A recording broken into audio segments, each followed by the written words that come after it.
టేకి సురయ్య గారికి నా హృదయపూర్వక నమస్కారాలు. వేదికను అలంకరించిన chief patron and chief guest for today's occasion professor Muthyala Naidu గారికి and probably the Bhishma Pitamaha of Nannaya University, Professor George Garki,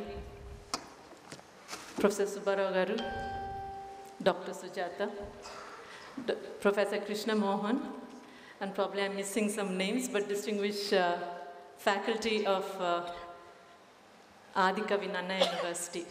My hearty greetings to all of you, and all the faculty and students of ANUR, and all the presenters who have come to make a presentation of their seminar papers at this event, and giving an opportunity for various research scholars and students and faculty members to make presentations at this seminar.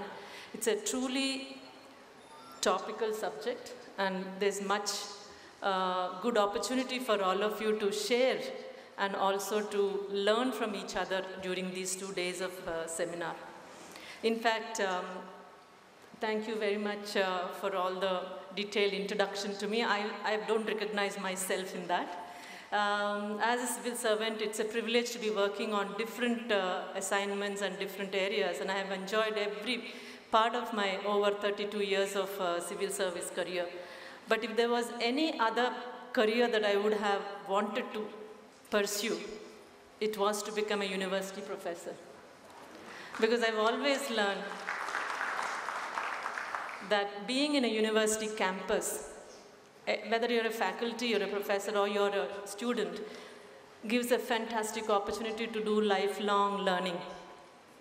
And I think probably that would have been my next option from civil services to have been. So in a way, I envy all of you to be in this august campus and learn every day something new, something wonderful, and something with which you can make a positive difference to the world you are living in.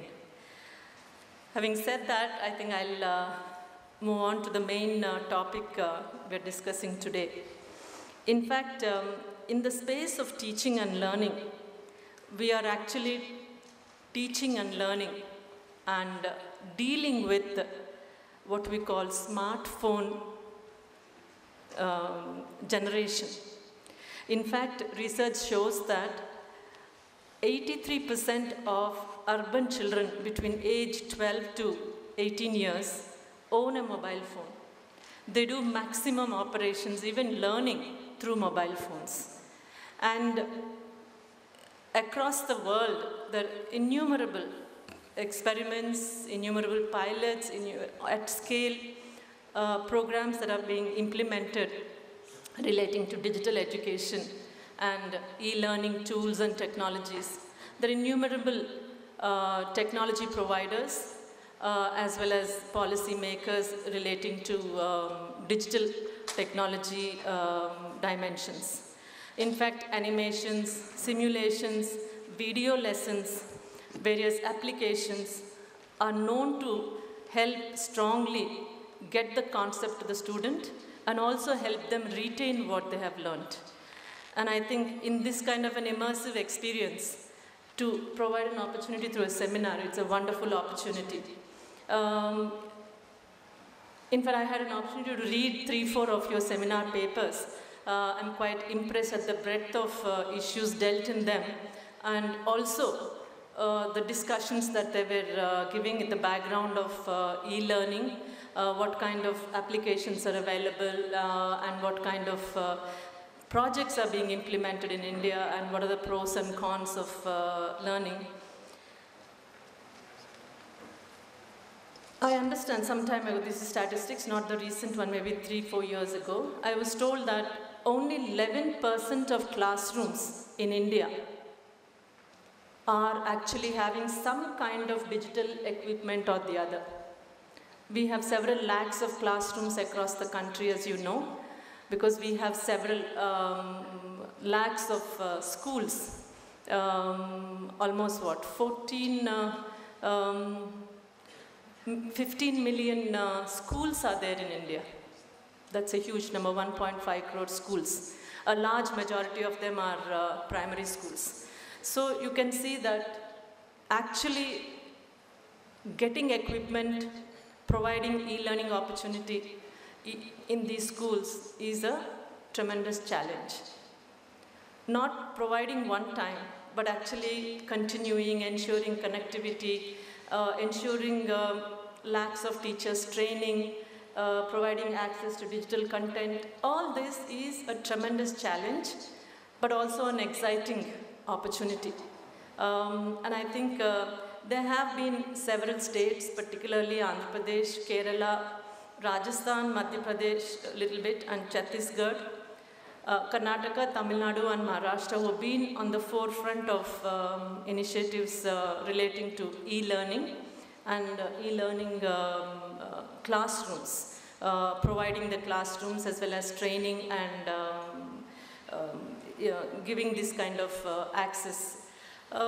In fact, Dr. Sujata has just mentioned about some of the initiatives that we have taken in Andhra Pradesh. I'm assuming English is okay, I can talk in Telugu also, so it's fine. In fact, mana Rashtramlo about 5,000 schools lo digital classrooms established chestunnam. Already around 2,700 established అయిపోయినాయి. ఈ సంవత్సరం maximum in the middle of next year మిగతా 5,000 complete అవుతాయి. అలానే 4,000 schools lo virtual classrooms. There is an overlap of digital as well as the virtual classrooms, particularly in secondary education schools, high schools lo, all different government managed schools lo పెడుతున్నాము. As she was mentioning earlier, one of the revolutionary idea that we have taken up and changed the way our textbooks are dealt is through QR coding. Probably the first 3 states who have done this is Andhra Pradesh as a first measure, then Maharashtra, and now many other states are actually moving on to it with Tamil Nadu and others coming on board. In fact, in Andhra Pradesh, even for intermediate education, from next year onwards, QR codes are made part of textbooks. It's very interesting technology. In fact, I requested Dr. Sujata, maybe tomorrow, the people who are behind this whole initiative in Andhra Pradesh school education can share their experiences here. So I won't go into the details. Alane ICT curriculum made the training from 6th class upwards. AP e-knowledge exchange portal, this is a platform for teachers to share their lessons and their lesson plans and various digital contents that they develop. It is very well integrated into the national teacher platform called Diksha. Alane teacher education, mana diets lono, IISCs and CTEs as well as education departments of universities lo, there is a tremendous scope for bringing in digital and e-learning courses. I don't know if you're already having in your faculty here in education department, but I find that the need in diets and IISCs is very acute, and we hope that this year all the student teacher textbooks will have QR codes to the extent possible, give access to the digital content for various aspects that students are learning. In fact, in our state, in almost 1,500 schools, primary school lo kodanu we have introduced certain technology through the Rishi Valley and Tide technology introduction for school education program lo ala antar Ananda Lahari Abhyasana ane program ni mandalamlo 2 schools lo manam implement chestunnam. Almost 1,500 schools lo we are implementing, and certain constituencies like Kuppam constituency, Beemli constituency lo 100% of schools are being covered anamata. Dintlo actually the ladder methodology, Rishi Valley methodology is a ladder methodology, how a primary class 1, 2 and 3 classes student acquires all the textbooks. Curriculum is developed into a ladder technology, and their learning also is through a ladder, and different learning outcomes and objectives are set.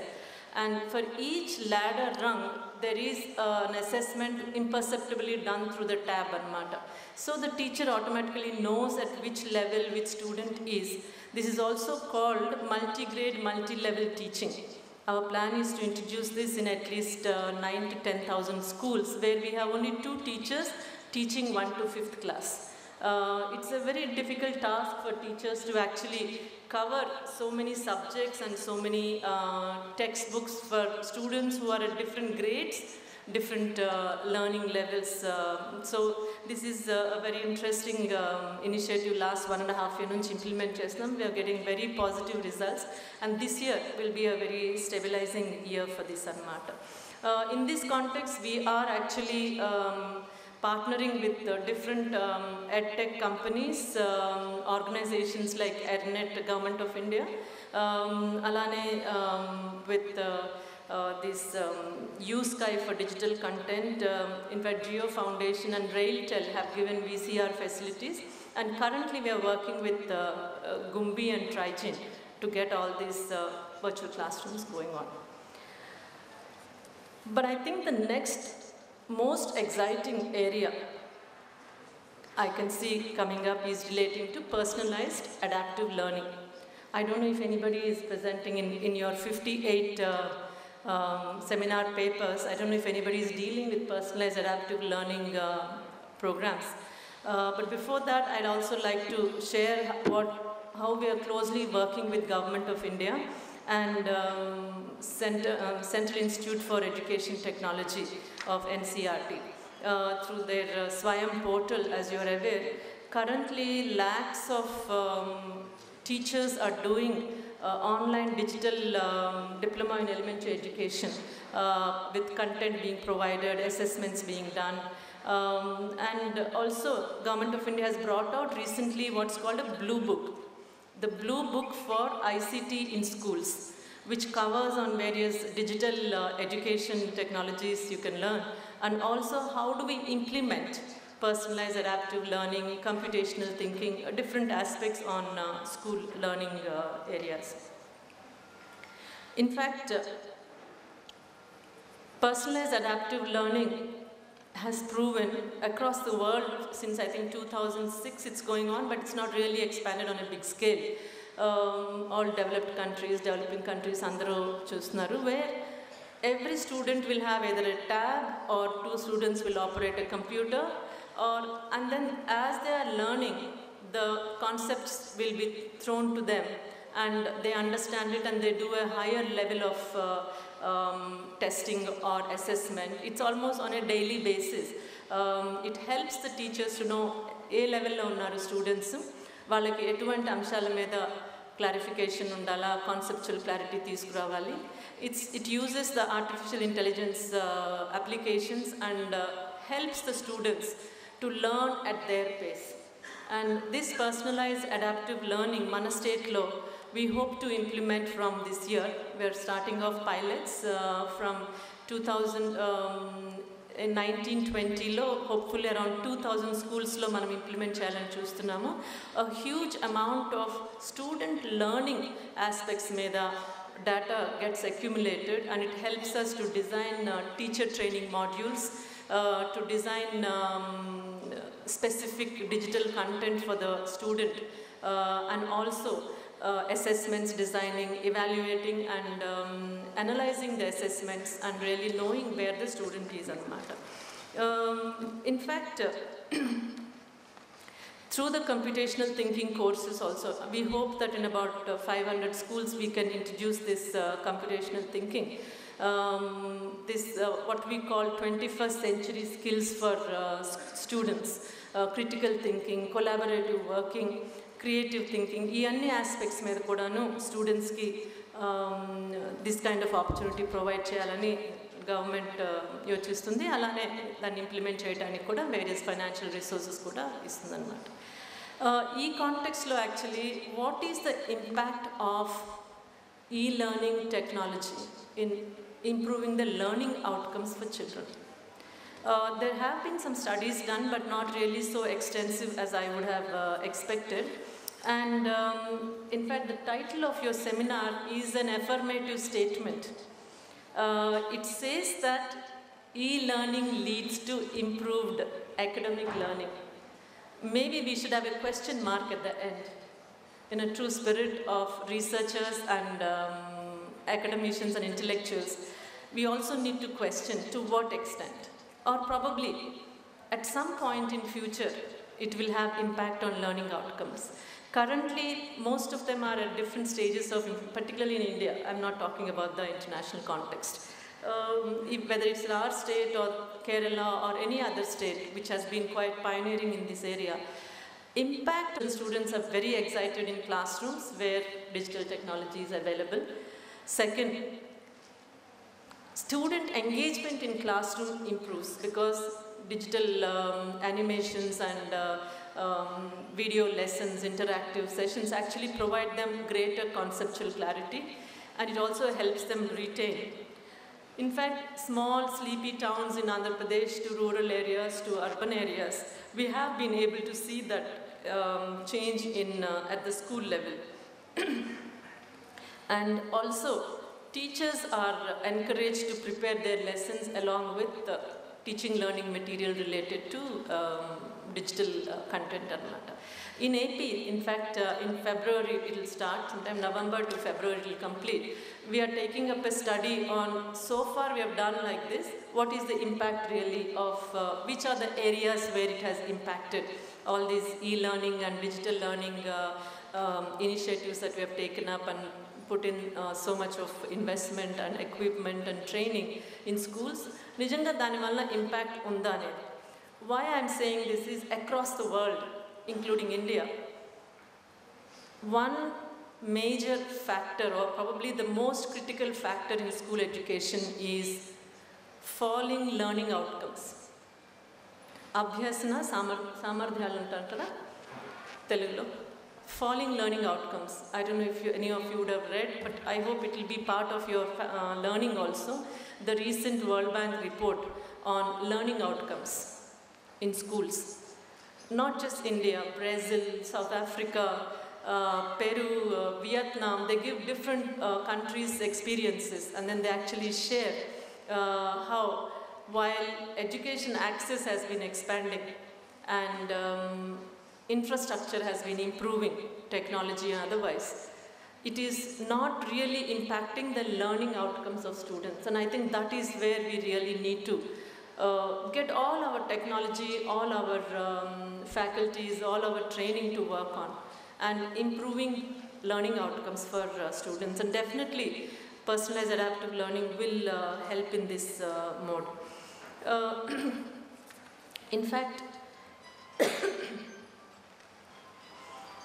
personalized adaptive learning will actually help in building the strong foundational skills, what we call language and mathematics.